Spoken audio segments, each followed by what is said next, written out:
formalmente boa noite, sejam bem-vindos. E a gente vai tratar hoje da resolução número 314 do CNJ, tá? Vocês não vão ver o mapa mental, tá? Mas está lá no canal do Telegram, que eu compartilho conteúdos gratuitamente, abertos para a galera. E você pode acompanhar por ele ou ter acesso a ele depois da live para poder relembrar tudo que a gente está tratando. E como eu faço todas as terças-feiras, em nossas terças processuais, nossas aulas aqui ao vivo, eu peço que você sempre deixe seus pré-julgamentos de lado, tá? Como, por exemplo, isso eu já sabia, isso é óbvio, isso não é para mim, porque é aí que com certeza estará um conteúdo que vai ser muito útil para você ou para alguém que você conhece. E o que eu te peço, além disso, é que você seja mais forte do que a sua melhor desculpa nesse momento, fique aqui comigo. Como, por exemplo, você pode desabilitar notificações do seu celular e ficar atento a essa aula, tá? E fechar todas as janelas do seu computador, caso você esteja assistindo no computador, para evitar distrações, porque isso hoje é muito comum, né? As notificações ficam chegando, então dá uma pausa nisso aí para ficar atento aqui. Afinal de contas, a gente está tratando da resolução 314, que pode implicar em diversas mudanças aí para você. Você precisa saber como agir diante de umas possíveis pegadinhas que a própria parte contrária pode querer plantar no seu processo para poder fazer com que o seu processo não ande, tá? Então fique atento que aqui você pode tirar uma sacada de como evitar essa situação.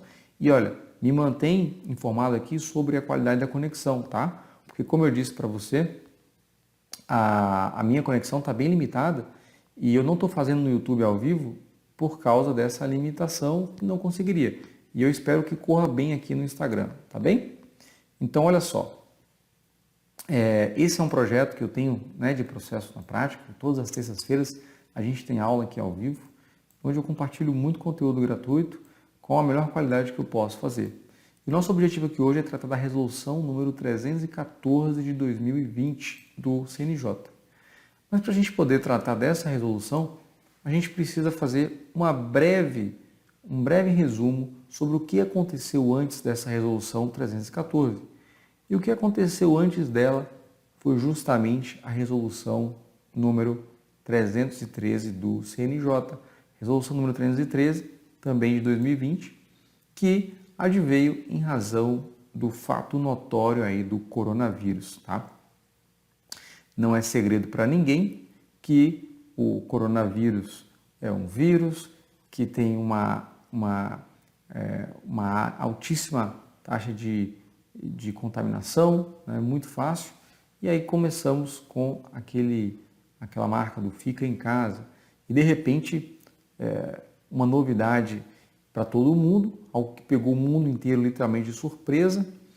E na live 12, na aula 12, na semana 12, essa é a nossa 17ª semana de aula, eu, na aula 12, registrei para vocês o seguinte: olha pessoal, a gente tratou de tutela de urgência e da resolução número 313. Eu disse para vocês naquela aula, olha, aqui na Bahia hoje, a gente está com 76 casos, então a gente não sabe o que vai acontecer amanhã. E em razão disso, a resolução número 313 simplesmente parou tudo. Meio que deu uma pausa para poder sentir qual era o clima e o que iria acontecer. Eu disse lá para vocês, até o final de abril deve haver outra resolução que vai regulamentar como que as coisas vão funcionar. E muito provavelmente os prazos vão voltar a andar. Porque em se tratando de processos eletrônicos, não há razão para não tramitar. Embora haja limitações, como a gente vai ver aqui, tá? Não é porque é eletrônico que ele vai tramitar sem limitações. Continua tendo limitações. E você vai ver isso aqui nessa aula de hoje. E hoje, vamos colocar aí cerca de menos de 30 dias depois, a gente tem 1.489 casos aqui na Bahia, tá? Toma na Bahia como referência, porque eu citei a Bahia lá atrás, na aula 12, e agora na aula 17, cito a Bahia de novo. Então a gente pulou de 76 para 1.489.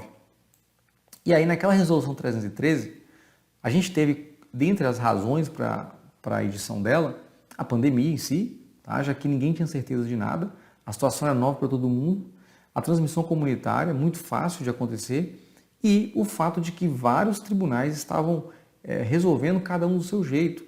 E a gente tinha critérios diversos, conflitantes até, e faltava uma coisa que para a advocacia é muito cara, que é a previsibilidade e a segurança. Você tinha, às vezes, no mesmo território, você tinha um Tribunal de Justiça suspendendo o ato e o Tribunal Regional Federal mandando tudo seguir normalmente. Então isso causava uma confusão, uma falta de segurança, falta de previsibilidade muito grande para a advocacia. E isso é muito caro. Tá? Débora, eu sou da Bahia, tá? Salvador, Bahia. Então veja, diante dessa necessidade de uniformizar o funcionamento do Poder Judiciário, aí veio a Resolução 313, que deu uma pausa em tudo, só que garantindo a não interrupção da atividade jurisdicional naquilo que minimamente devesse funcionar, que é o que está no artigo 4º lá da Resolução número 313 do CNJ. Aí foi criado o plantão extraordinário. E aqui começa a primeira mudança. O nome plantão extraordinário ele foi substituído, embora isso não esteja claro, assim, expresso, mas você lendo a resolução você vai perceber essa mudança, tá? Ela deixou de ser chamada de plantão extraordinário e passa a ser chamado de regime de trabalho diferenciado, RTD. Não tem lá essa sigla RTD, eu estou colocando aqui para vocês, tá? Regime de trabalho diferenciado, RTD, é o termo que substitui o antigo termo plantão extraordinário. E naquele plantão extraordinário, houve a suspensão geral dos prazos processuais. Fosse processo físico, fosse processo eletrônico. Cada tribunal deveria definir ali a sua prestação jurisdicional, garantindo o mínimo que estivesse na resolução. E em qualquer hipótese estaria sempre garantida a apreciação de questões urgentes, como por exemplo o HC, mandado de segurança, tutela provisória, pedidos de alvarás, se fossem eles em processos eletrônicos ou físicos. Até disse para vocês aqui naquela aula, olha, se o seu processo é físico, você peça a conversão do alvará em alvará eletrônico, porque não há impedimento para que o alvará saia eletronicamente, mesmo o processo sendo físico. E aí a gente chega à resolução número 314. Tá? O que acontece na resolução número 314? Ela prorroga a 313. Então perceba que a resolução 313 ela não desaparece. A gente vai criar aqui dois regimes jurídicos, um para os processos eletrônicos e um para os processos físicos. Tá? A gente vai passar a ter dois regimes jurídicos, um para os processos eletrônicos e um para os processos físicos.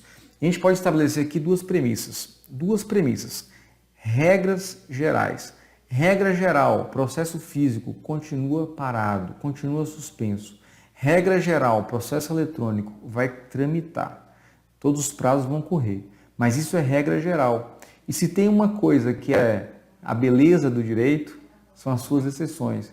A gente vai ver que existem diversas exceções, tanto para os processos físicos quanto para os processos eletrônicos. Tá? Aqui nessa tramitação irrestrita. Então, primeira observação, tá? Essa resolução 314 vai tratar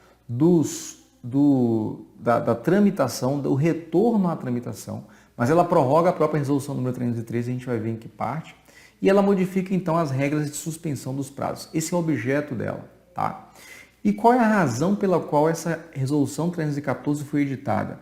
Eu vou aqui ser minucioso, bater ponto a ponto, pecar pelo excesso de clareza, mas eu quero ter a certeza de que vocês vão sair daqui dominando essa resolução número 314. Tá? E a resolução e a razão pela qual ela foi editada é que lá atrás parou tudo na resolução 313. Parou tudo e agora ela veio para regulamentar a continuidade. Mas é uma continuidade que vai ser conciliada com o fato de que o coronavírus não acabou. A transmissão comunitária ela está cada vez mais inflamada. E até que as coisas se regularizem em relação a essa pandemia, essa continuidade ela vai ser meio que pisando em ovos. Então, prorroga-se aquele regime de trabalho diferenciado, que era chamado de plantão extraordinário, instituído pela Resolução 313, e retoma-se gradativamente o andamento processual. Essa prorrogação, em princípio, está limitada até o dia 15 de maio, mas essa prorrogação ela pode ser estendida ou diminuída. Vamos supor que semana que vem se encontre a vacina do coronavírus aí e e todas as pessoas sejam imunizadas. Pronto, a resolução ela vai cair, percebe? Mas a própria resolução 314 deixou claro que, se for o caso, ela poderá ter o seu prazo prorrogado. Então, muitas pessoas questionaram, poxa, mas se os processos eletrônicos não poderiam ter continuado, por que a resolução 313 parou tudo? Eu não vou entrar aqui em razões políticas, mas eu quero dizer o seguinte para vocês, que o efeito simbólico de parar tudo é muito forte. Tá? O efeito simbólico foi muito forte. E acho que a resolução 313, ela fez com que tudo parasse, não apenas para uma questão de necessidade, mas também para causar um efeito simbólico na campanha aí contra a pandemia. E o fato é que agora a gente está, de forma mais consciente, alcançando um momento em que a gente vai voltar à tramitação regular dos processos. Prejuízos? Sim, tivemos, tá? Mas tivemos de modo geral, em todas as situações, em todas as áreas. E no judiciário não foi diferente. Então agora a gente vai verificar como é que esses processos voltam a tramitar, como é que vai ser essa retomada de continuidade aí. E como eu disse para vocês, lá na resolução 314, ela vai prorrogar a resolução 313 do CNJ até o dia 15 de maio, sendo que esse prazo de prorrogação pode ser ampliado ou diminuído. Aquela resolução 313, que agora segue prorrogada até o dia 15 de maio, em princípio, ela importa na suspensão do trabalho presencial. Então, essa suspensão do trabalho presencial, ela veio na resolução 313, que está prorrogada. E a nomenclatura que ela utilizava de plantão extraordinário agora passa a ser regime de trabalho diferenciado. Então, assim como na resolução 313, a resolução 314, ela vai dizer que continuam suspensos os prazos agora restrito aos processos físicos.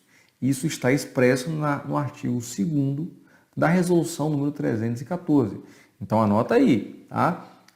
O que não está andando, o que está suspenso? Em regra, processo físico, em regra, continua suspenso. Como nós vamos estar observando aqui no decorrer da aula, todas as normas da resolução 314, elas convergem no seguinte ponto: evitar contato físico. Tudo que puder, qualquer ato que puder levar a um contato físico, essa resolução ela afasta a prática desse ato. Essa é a mentalidade com que você deve ler a resolução.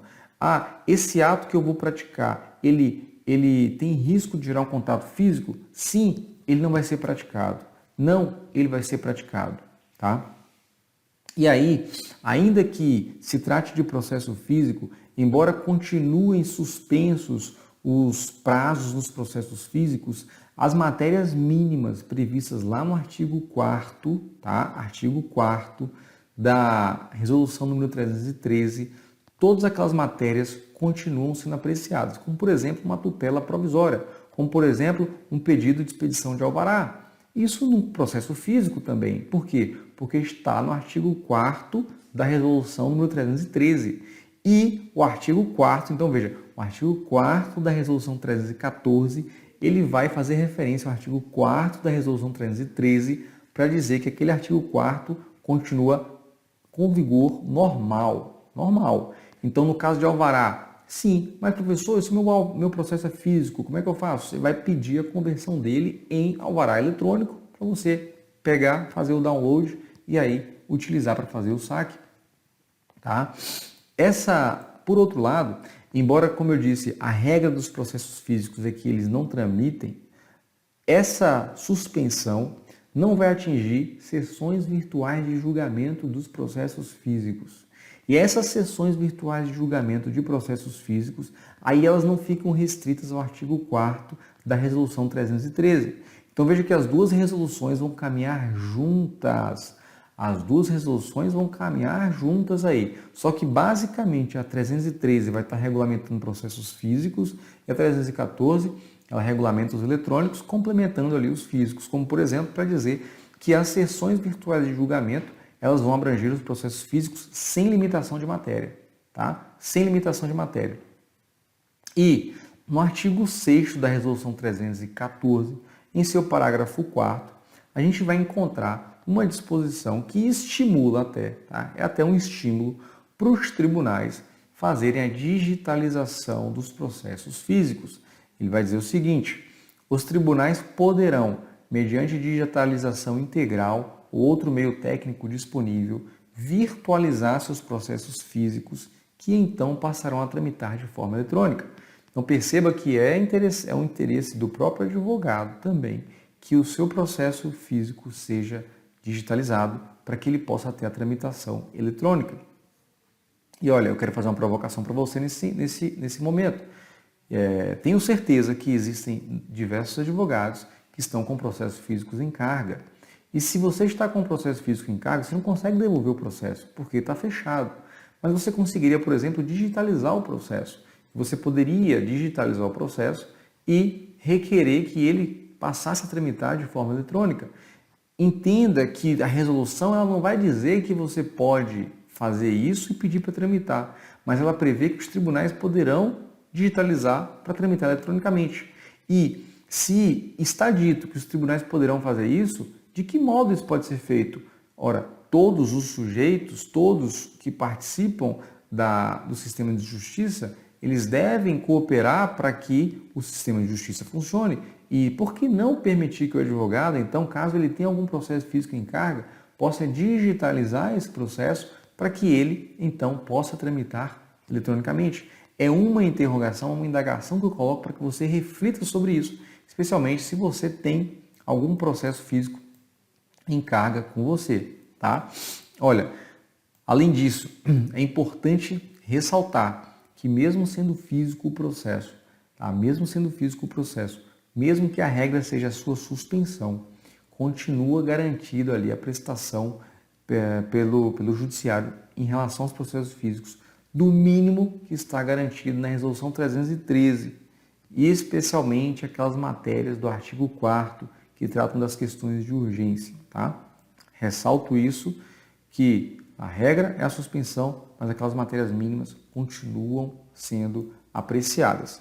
E aí, a gente pula lá para o artigo 3º da resolução, que vai tratar especificamente do processo eletrônico. Então veja que antes, o artigo anterior, ele tratou do processo físico, fazendo remissão à resolução 313.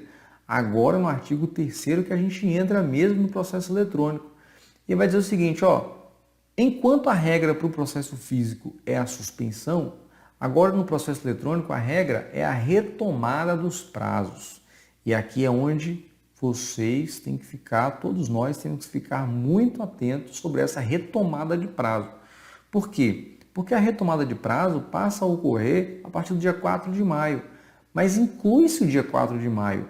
Você não vai excluir o dia 4 de maio para começar a contar no dia 5, não. Você vai incluir o dia 4 de maio, porque isso é o que está dito na resolução. Então, o prazo retoma na segunda-feira, inclui-se a segunda-feira, vedado o escalonamento pelos tribunais. O que seria um escalonamento? Seria o caso do tribunal dizer assim, olha, no dia 4 começa a correr prazo nas ações de família. Aí uma semana depois começa a correr prazo nas execuções fiscais. E 2 semanas depois, enfim, escalonando ali o início dos prazos. Isso está proibido, tá? Isso está proibido. Então, todos os prazos eletrônicos retomam no dia 4 de maio, incluindo o dia 4 de maio. E essa contagem, ela é retomada de onde tenha parado. O que significa isso? Significa que você vai receber como prazo exatamente aquele tempo que faltava para terminar o seu prazo. Então, não houve uma interrupção dos prazos, houve uma suspensão dos prazos. Você não vai ter o seu prazo contando do zero de novo. Você vai ter o seu prazo contando de onde ele havia parado. Isso por quê? Porque houve apenas uma suspensão, não houve interrupção. Então, se faltava um dia para acabar seu prazo, você vai ter um dia para poder praticar o ato. Fica atento a isso para não poder perder o prazo, tá? E aí vem uma outra questão que pode travar o processo eletrônico. Porque pela resolução pode dar a entender, né, pelas chamadas que de repente você tenha visto aí na internet, vai funcionar, vai tramitar, pode induzir ao erro de que tudo vai funcionar.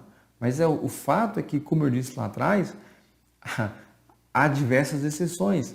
E para o processo eletrônico a regra é retomada, mas nenhum ato no processo eletrônico será praticado se houver impossibilidade técnica ou impossibilidade prática de praticá-lo eletronicamente.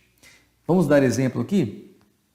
Suponha que você tem que fazer uma petição no processo eletrônico para juntar um arquivo que esse arquivo não seja comportado, não seja compatível com o PJE ou com o ESAGE.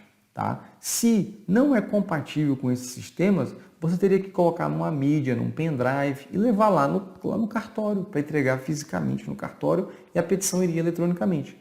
Nesse caso, há uma impossibilidade técnica de prática do ato. Aí ele não pode ser praticado. Percebe? O que vai acontecer com o processo eletrônico? Fica suspenso. Impossibilidade prática. Imagine que precisa fazer uma perícia. O perito para fazer a perícia tem que ir in loco, analisar o objeto, lavrar o laudo. Tá? Sendo necessário que seja essa perícia feita em algum lugar, fisicamente, esse ato ele poderá deixar de ser praticado, suspendendo-se o processo até que as coisas voltem ao normal. Então, cuidado com impossibilidade técnica e impossibilidade prática. E você, no seu caso, o que é que você deve fazer para, se for o caso, requerer esse adiamento, tá, da prática do ato em razão dessa impossibilidade técnica ou prática? Entenda que é você que tem que pedir, tá? Você tem que justificar no seu processo, dizer, juiz, esse ato que eu tenho que praticar, há uma impossibilidade técnica ou uma impossibilidade prática, ou as duas coisas, e por isso eu requeiro o adiamento e a suspensão do processo, ou o adiamento sem suspensão do processo, para depender do seu caso. O juiz, então, ele vai decidir deferindo ou não esse adiamento. Se o juiz não deferir o adiamento, aí você pode simplesmente praticar o ato, ou, caso ele não defira, você pode interpor embargos de declaração para poder pedir para ele esclarecimento e até mesmo a indicação de como é que este ato, então, deveria ser praticado a despeito da impossibilidade técnica ou prática que você levantou, que você identificou. E você vai fazer isso com base no princípio da cooperação, pedindo para o juiz ali cooperar, indicando para você. Veja que o artigo 321 do Código de Processo Civil, ele traz a previsão de que o juiz vai indicar, por exemplo, na petição inicial, o que é que deve ser agitado. Então, diante da situação excepcional, em que tudo aqui é novo e que a gente está regulamentando por resolução, nada mais coerente, nada mais razoável do que, diante de uma situação dessa, de um imbróglio desse, pedir ao juiz para que ele indique aqui o que é que seria possível de se fazer, evitando aquela impossibilidade técnica ou prática que você identificou. Agora, se ainda assim ele não deferir o adiamento, aí você vai interpor um agravo de instrumento. Professor, lá no artigo 1015 não tem previsão de agravo de instrumento para poder combater uma decisão que nega adiamento de um ato em razão de coronavírus. Realmente não tem lá no 1015, mas, sinceramente, o que é que eu vou fazer nos processos em que eu patrocino como defensor público e o que é que eu trago para você refletir como uma possível conduta? É que, diante de uma situação excepcional, a gente adota uma postura excepcional. E embora não haja previsão no 1015 de que cabe agravo de instrumento para essa situação aqui, o fato é que a situação é tão excepcional que a gente está regulamentando essa suspensão por resolução. Ninguém imaginava essa força maior. E então, eu entendo que diante dessa força maior, diante dessa situação absolutamente imprevisível que a gente está vivenciando, agravos de instrumento devem ser interpostos para uma situação como essa, envolvendo a resolução, e aí deixa o tribunal decidir se ele vai admitir ou não vai admitir o seu agravo de instrumento. Não seja juiz do seu caso, julgando contra você mesmo. Interpõe o agravo, fundamente a situação excepcional, que diante dessa situação excepcional, posturas excepcionais devem ser admitidas. E o agravo de instrumento que seria adequado ali em razão de ser uma decisão interlocutória, tá? Senão, seu processo vai ficar parado. E aí você escolhe, ou fica parado ou você tenta um agravo de instrumento. O máximo que pode acontecer é você tomar um não de novo, tá? Mas interpondo ali os próximos recursos na sequência. E aí, sendo deferido o adiamento da prática do ato, esse adiamento tem que ser certificado nos autos. E o cartório vai certificar, e essa certificação vai garantir que você não perdeu o prazo. Vai garantir que você vai voltar a praticar, vai poder praticar o prazo de novo lá na frente, tá? Bom, e a gente segue com o parágrafo 3º desse artigo 3º, que vai trazer uma disposição expressa em relação aos prazos de defesa. Que defesas? Ele vai regulamentar contestação, impugnação ao cumprimento de sentença, embargos à execução, defesas preliminares de natureza civil, trabalhista, criminal, enfim, qualquer prazo de defesa, tá? Inclusive quando praticados em audiência e outros quaisquer prazos de defesa. E veja, caso você esteja diante de um prazo de defesa que exija a coleta prévia de algum elemento de prova por parte de você, advogado, em relação ao seu cliente ou assistido, você não poderá ter acesso àqueles elementos de prova em razão da impossibilidade de contato físico. Supondo que isso aconteça, tá? Supondo que isso aconteça, que haja essa impossibilidade de contato com o seu cliente para ter acesso a um determinado material, um elemento de prova, você poderá peticionar pleiteando a suspensão daquele prazo, tá? Você vai peticionar pleiteando a suspensão daquele prazo. E aí, uma vez que você protocola aquela petição pedindo a suspensão do prazo, o que vai acontecer?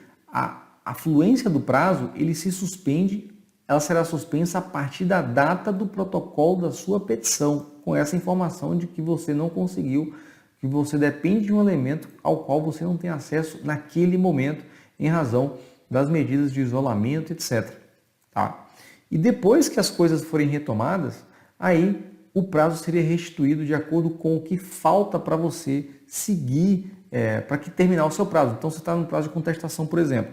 Aí você peticionou no terceiro dia. Tá? Então se você peticionou no terceiro dia, faltam 12 dias úteis para acabar o seu prazo. Depois que for retomado, ele vai ser retomado a partir do quarto dia, restando 12 dias úteis para você praticar o ato. Tá? Ó, a Juliana perguntou, meu professor, nesse caso não seria mais seguro ingressar com mandado de segurança? Juliana, excelente observação, tá? Excelente observação. Fica aí então a dica para usar os dois instrumentos. Porque se o mandado de segurança não for admitido, aí o agravo de instrumento pode ser que ele seja. Então vamos de duas frentes. Por que de duas frentes? Porque a gente não sabe qual vai ser a postura do tribunal.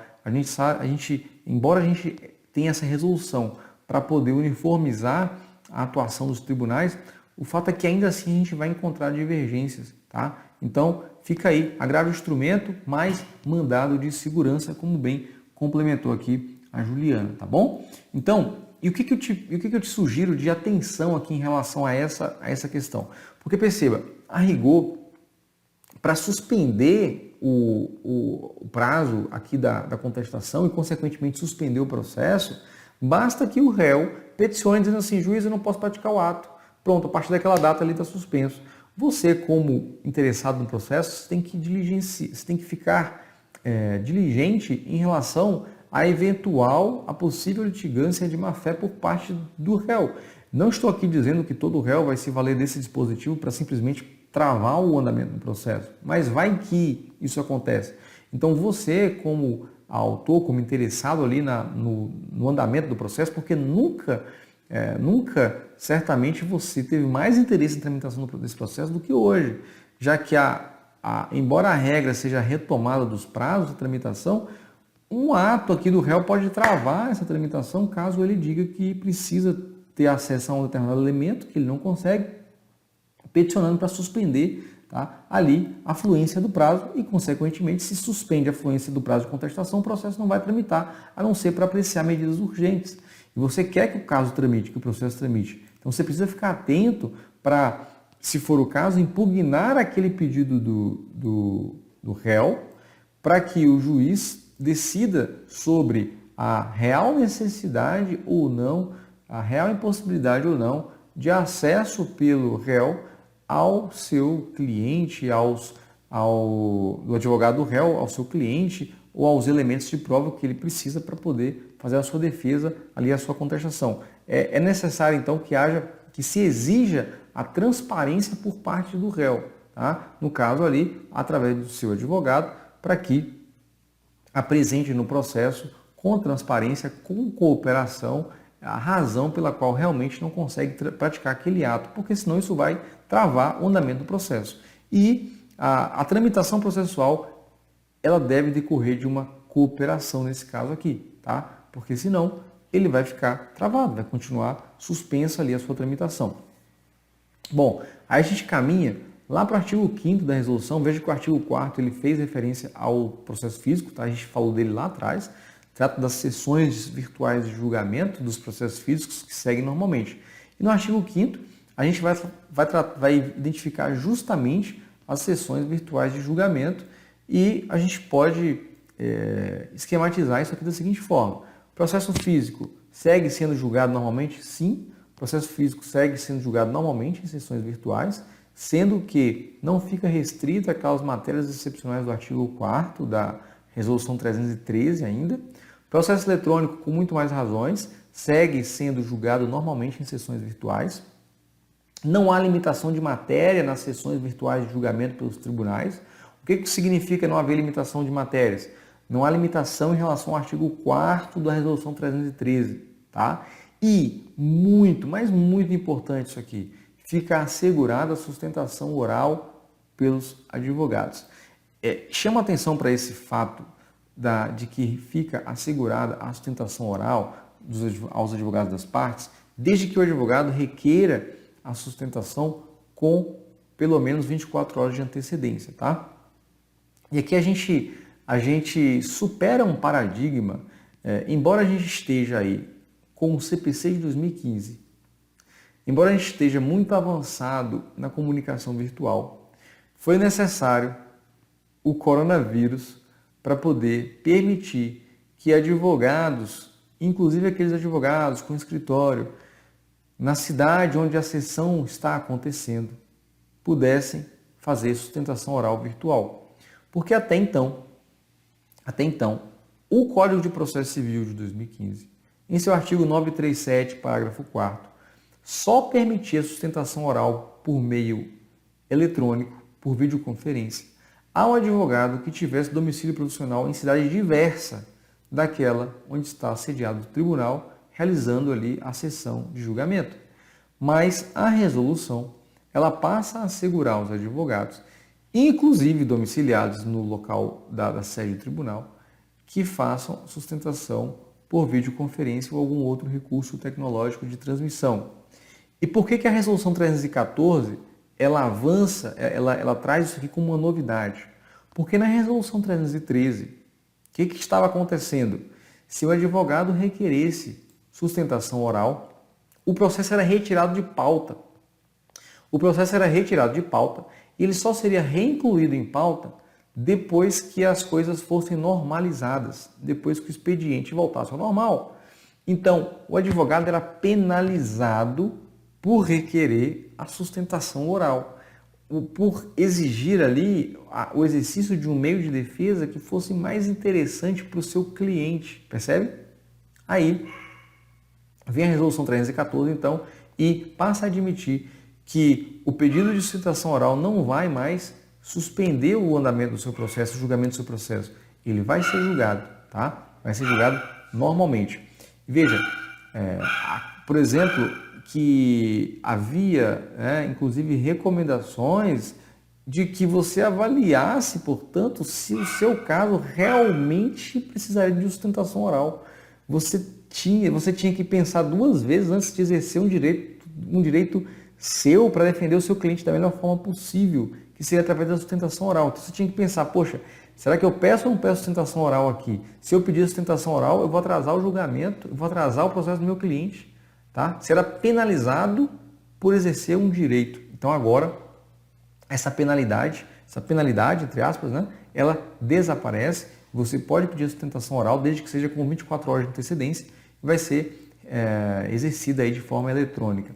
Olha, no juizado especial aqui na Bahia, tá? Claro, como eu disse para vocês, essa parte, a parte de execução, ela acaba se diferenciando em cada tribunal. Então, nos juizados especiais aqui na Bahia, por exemplo, como é que vinha acontecendo essa sustentação oral? No caso, durante a sessão de julgamento, um dos juízes ali fazia uma ligação para o advogado. E aí essa ligação para o advogado, para o número cadastrado pelo advogado, para a sustentação oral, e tentava-se 2 vezes a ligação. Se o advogado atendesse nenhuma das 2 tentativas, né, na primeira ou na segunda, aí ele faria a sustentação oral e o áudio era integrado à sessão de julgamento em tempo real, tá? Então não importa o meio, se é por telefone, se é por um meio audiovisual, o que importa é que agora essa garantia de sustentação oral se estende a toda e qualquer sessão de julgamento, a todo e qualquer procedimento em tribunal aí, tá bom? E lá no artigo 6º dessa resolução, veja que a gente está aqui batendo ponto a ponto, né, da resolução, artigo por artigo, minúcia, vírgula por vírgula, ela vai trazer uma obrigação de fazer para os tribunais, determinando aos tribunais que disciplinem o trabalho remoto dos magistrados, dos servidores e seus colaboradores, bem como busque soluções colaborativas aí com os demais órgãos do sistema de justiça para a realização de todos os atos processuais virtualmente. Lá atrás, no começo dessa aula live aqui, eu disse para vocês, olha, vocês vão perceber na leitura da Resolução 314 que toda a sua leitura, toda a sua interpretação, ela é feita em um sentido. Qual sentido? Evitar contato físico. Toda leitura, toda interpretação, toda aplicação é feita no sentido de evitar contato físico. Então, mesmo que a gente trate de um processo eletrônico, caso a prática de um ato no processo eletrônico possa ensejar contato físico, aquela prática daquele ato ela vai ser evitada. Pode ensejar a suspensão do ato ou do próprio processo, se for o caso. Tá? E aí, então, soluções colaborativas para prática de atos virtualmente. Além disso, é possível a realização de traslado de autos físicos, quando necessários, mas, em todo caso, fica vedado o restabelecimento do expediente presencial. A resolução é incisiva nesse ponto. Fica vedado o restabelecimento do expediente presencial. Todas as interpretações e atos a serem praticados apenas o serão se virtualmente, tá? Pelo menos, pessoal, é importante que se diga, então quer dizer que não vai mais. Olha, isso é agora, tá? Isso é agora. Veja que há 30 dias atrás a gente tinha uma realidade, hoje a gente tem outras coisas que estão mudando muito rapidamente. Então essa resolução ela vem para regulamentar esse momento, mas pode ser que a partir do dia 15 as coisas mudem de novo. Afinal de contas, a resolução 313, por exemplo, ela vai até o dia 15. E depois do dia 15, pode ser que ela tenha o seu prazo prorrogado, pode ser que ela mude. Ou pode ser que a própria resolução 314 também mude de novo. A gente vem aqui uma nova live falar de uma nova resolução, tá bom?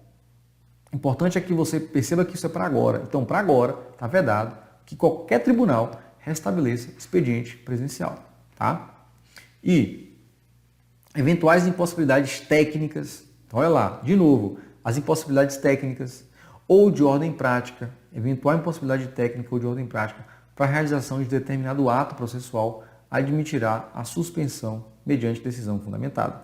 E aqui a gente tem uma cláusula aberta. Lá atrás a gente viu que dentro do processo, se a parte tivesse dificuldade de praticar um ato, ela poderia pedir a suspensão do prazo ou da prática daquele ato. Agora, no artigo 6º, parágrafo 1º, a gente vem com uma nova regra, um novo texto normativo que vai dizer assim, olha, independentemente desse ato da parte, ou ato do juiz, ou ato de quem quer que seja, se houver impossibilidade técnica ou prática para a realização daquele ato, fica suspenso o ato. E se isso implicar em suspensão do próprio processo, vai ficar suspenso o próprio processo, tá? O Márcio pergunta aqui sobre os oficiais de justiça. Vou fazer um comentário aqui, tá, Márcio? Não esqueci não. Só para a gente poder não perder o fio da meada, mas vou chegar lá. Segura aí, tá? E aí, então, De ofício, o juiz pode suspender a prática do ato. De ofício, o juiz pode suspender ali até o processo, se a prática daquele ato implicar no processo como um todo. Então, por exemplo, aproveitando o gancho aqui, né, que o Marcos pergunta assim, sobre os oficiais de justiça. O CNJ decidiu que cada tribunal vai regulamentar o regime de trabalho dos seus oficiais de justiça. E os oficiais de justiça estão exigindo o quê? E é claro que essa exigência é muito razoável. Estão exigindo que eles tenham condições de trabalho seguras, condições seguras de trabalho, equipamentos de segurança para trabalharem ali com segurança. E no fim das contas, o oficial de justiça só vai cumprir atos ali se aquilo não colocar em risco a sua própria saúde, a sua própria exposição ali ao risco de contaminação. Então, por exemplo, se num processo se depende da prática de um ato pelo oficial de justiça, um ato presencial pelo oficial de justiça, se aquilo for, no caso concreto, um impedimento prático, pode implicar na suspensão do processo. Então, a resolução ela não dá uma resposta em relação aos oficiais de justiça, mas o CNJ, em outro momento, decidiu que cabe aos tribunais decidirem, regulamentarem a atuação dos seus oficiais de justiça. Então, sugiro que verifique junto ao respectivo tribunal como é que está regulamentada ali a atuação do oficial de justiça.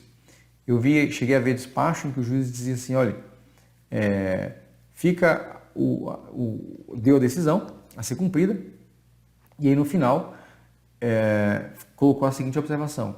No entanto, o cumprimento fica suspenso por meio do oficial de justiça até que as coisas voltem à normalidade. Aí no fim das contas, na prática, a coisa fica suspensa. Agora, o que é que daria para o oficial de justiça praticar virtualmente que hoje se faz de forma física por tradição e que de repente a gente pode pensar em superar? Por exemplo, uma avaliação de um imóvel. Será que o oficial de justiça tem que ir lá presencialmente para poder fazer a avaliação e juntar nos autos? Ou será que ele pode fazer isso virtualmente? Tá? É possível que ele faça isso virtualmente. Então, a gente tem que começar, de repente, a quebrar alguns paradigmas. É claro que não dá para a gente exigir, por exemplo, que o oficial de justiça penhore os bens que estejam dentro do imóvel do executado, virtualmente, a não ser que ele tenha acesso a câmeras de segurança que tenham sido colocadas na casa do executado, para, a partir das imagens, fazer a penhora ali virtual. Mas, para um ato desse, ele vai precisar ir lá pessoalmente. Tá? E aí, vai depender de regulamentação pelo tribunal da prática desses atos que dependam dele presencialmente. Mas se o ato pudesse ser praticado virtualmente, exija isso. Tá? Converse com o oficial, peticione, peça para que o oficial pratique aquele ato virtualmente, desde que seja possível de ser feito. Tá? E falando em atos virtuais, qual vai ser o meio ali a ser utilizado para a prática, por exemplo, das sessões de julgamentos ou de eventuais audiências? O CNJ ele realizou uma parceria com uma empresa chamada Cisco Webex, né, que seria algo similar aí ao Zoom, ao Google Hangout, para disponibilizar este programa para a realização das videoconferências das sessões de julgamento, sem prejuízo de utilização de outros sistemas pelos tribunais. Eu antevejo aqui que a gente vai passar por uma fase de adaptações, assim como a gente está até hoje em adaptação em relação aos sistemas de processo eletrônico, embora já estejamos caminhando aí para uma uniformização com o BJE, né?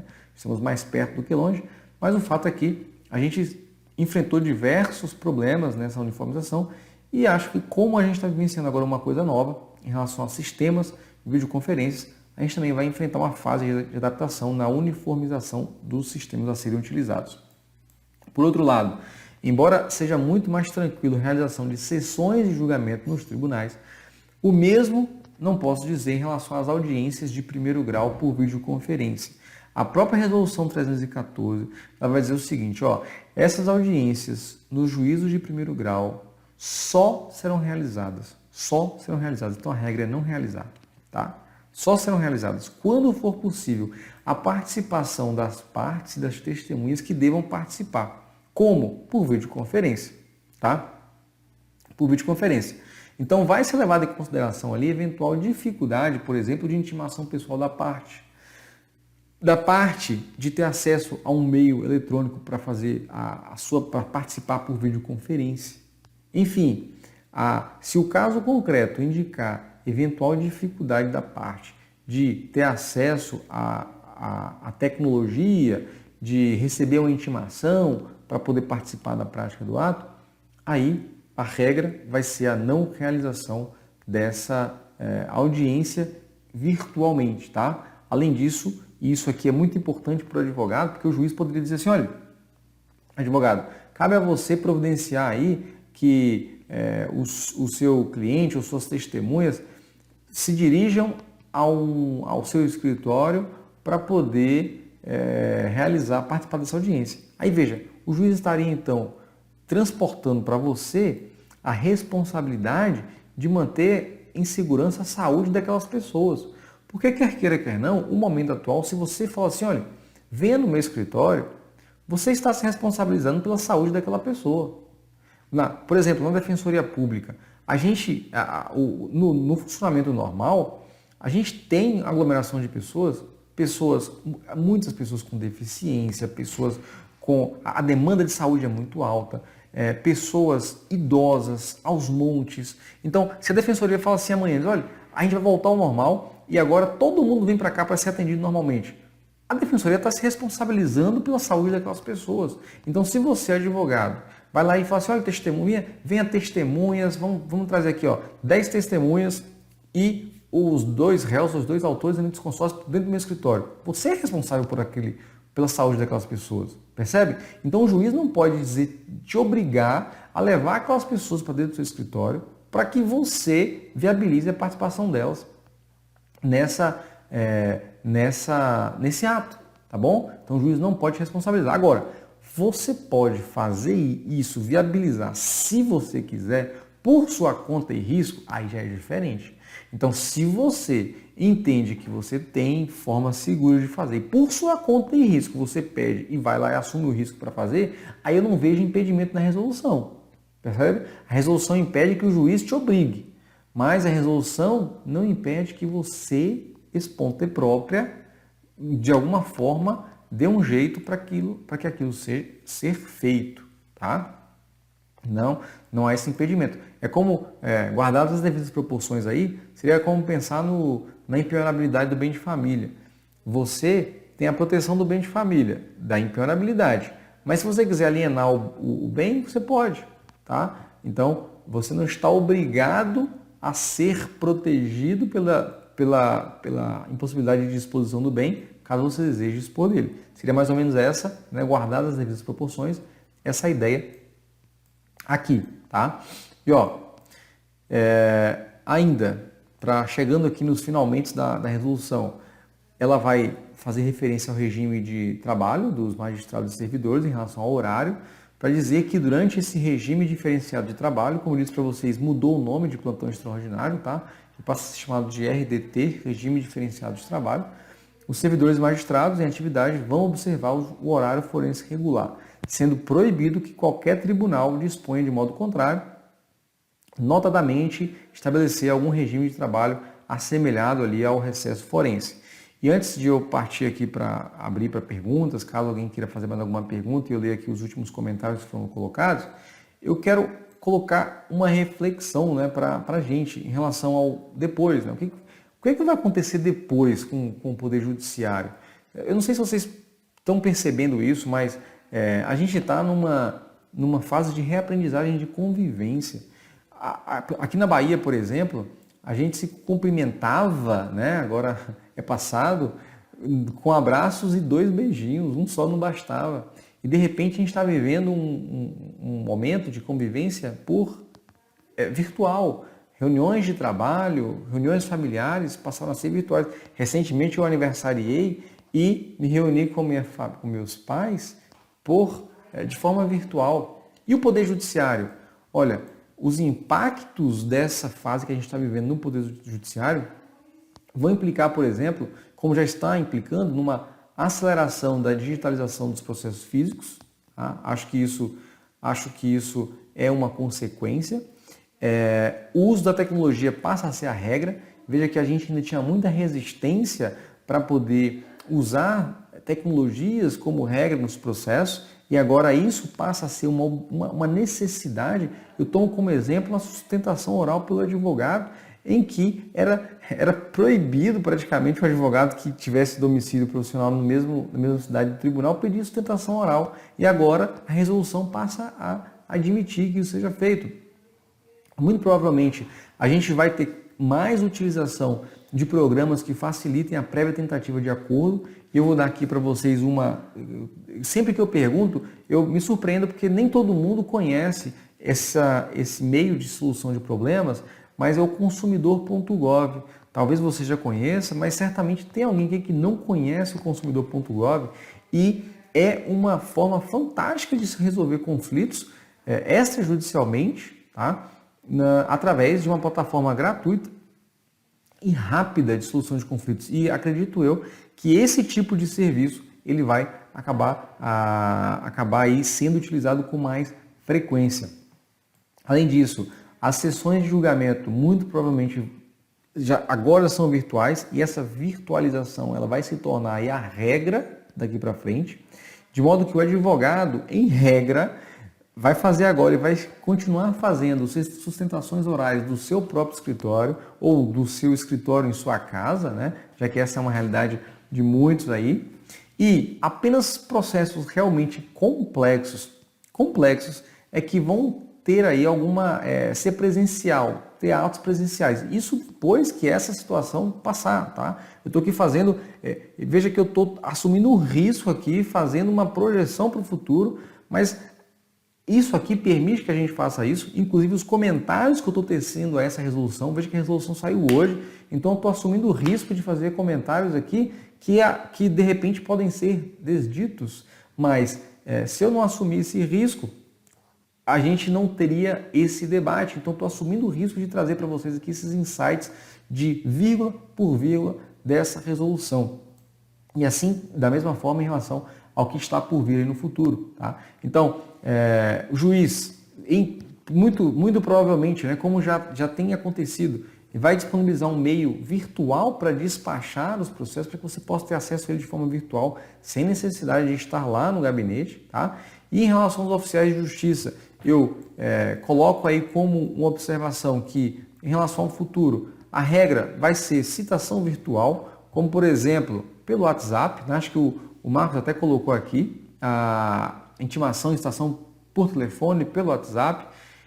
No Tribunal de Justiça aqui do Estado da Bahia, o primeiro decreto que saiu com o coronavírus, inclusive vinha nesse sentido, tá, Márcio?